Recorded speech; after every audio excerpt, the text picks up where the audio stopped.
Last month yung dating. Ganda. Ito din, gusto ko siya kasi, ayan. Dati, nagsusulat din ako sa kahoy or plywood. O, diba?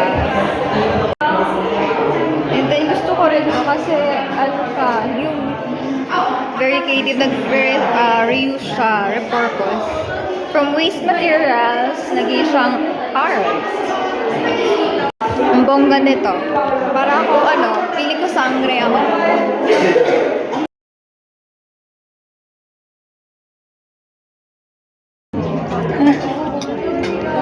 Kasi natin